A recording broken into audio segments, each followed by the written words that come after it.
Welcome. We are your hosts, Chris and Tammy.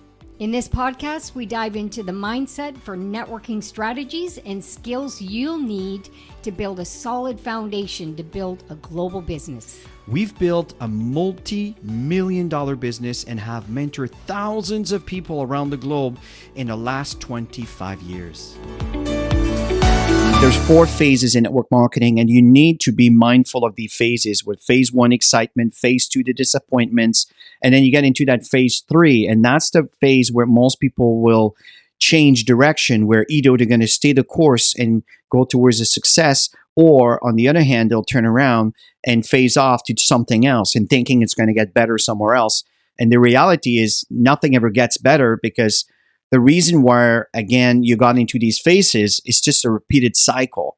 And the thing is, you need to learn and evolve and be aware of those cycles. And that's why team support is so important and in overcoming the challenges. Doesn't matter what the challenges are.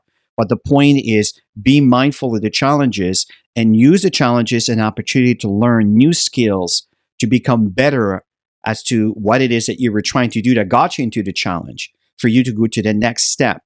Okay, so keep in mind that there are challenges, and challenges is just part of life, right? I don't see as challenges as end all, but it's a new beginning. It's a new opportunity for you to evolve and become that new person that you need to be to get over the challenge, to get to that other level of success. So in light of that, what's important is cultivating self-belief.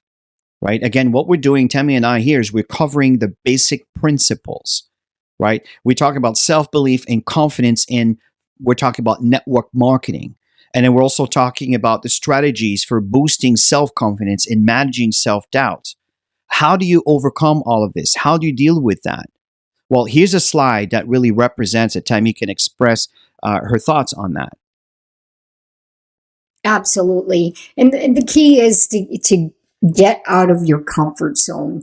We all go into comfort zones at every single level. Doesn't matter what rank you are, what level you are, you're going to go through some of these phases. And the worst phase to be in is the comfort zone phase. You want to be constantly on target. If you have your goals in front of you and you have your mapped out, and you get off track, just get back on track again and move forward and find out what are the things that are really holding you back, and handle it and go into some growth, which is obviously you're going to pass the fear zone by going into those learning and growth zones. But it's to face your fears. We all have something that we need to face to get to the next level. Whatever it is, handle it. Because when you pass that fear zone, what you're going to realize, it wasn't that bad. So it's to be able to go through the challenges of that part as well, and developing skills and being confident in the skills that we're learning to be able to share with other people. And I'm telling you, that growth zone is absolutely the best zone to be in. So do whatever it takes. There's nothing greater than accomplishment in every area of our lives. There's nothing greater than accomplishment in all of the challenges, all of the fears, the learning. It is all worth it. I totally agree. And the fact is, you see, when you get into the green zone where you find your purpose, you're living your dream, you're constantly growing and setting new goals, and you're conquering objectives, and you keep making deposit into that human brain credibility bank deposit. This is the strategies that will eventually boost your self-confidence. You know, another point that's very important is building authentic relationship.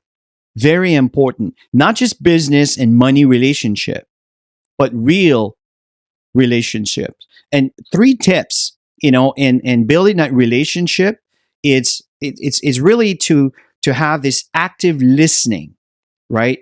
And the fact is, practice empathy. It's important that people feel that you understand what they're going through.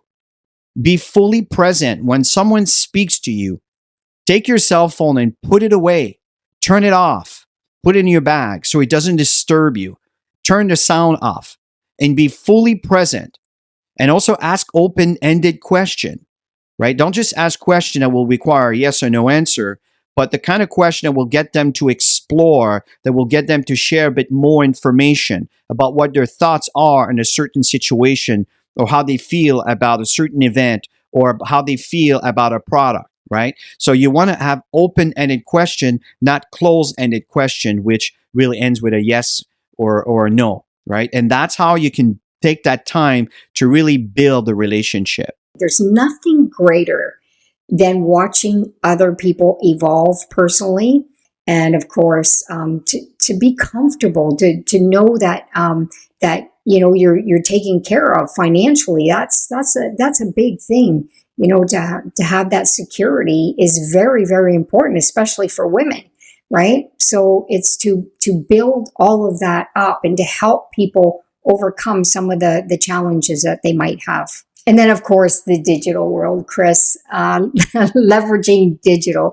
And I have to say, I'm not as consistent as I should be. Don't forget the power of social media, because even if you're meeting people on a personal basis, they're going to be searching and looking for you. I think it's important that utilizing the digital platform has to be part of your daily operation.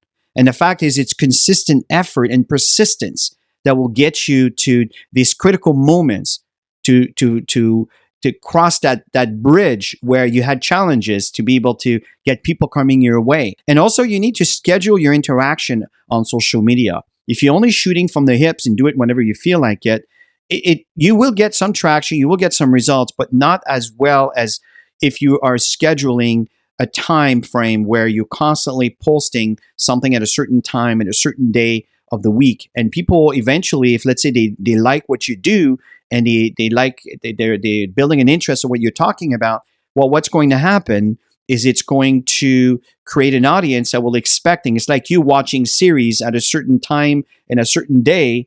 You're looking forward to what happened to your characters that you're watching, and you'll be there waiting for the show to start. You understand what I'm saying? This is exactly what I mean by being consistent and scheduling your interaction.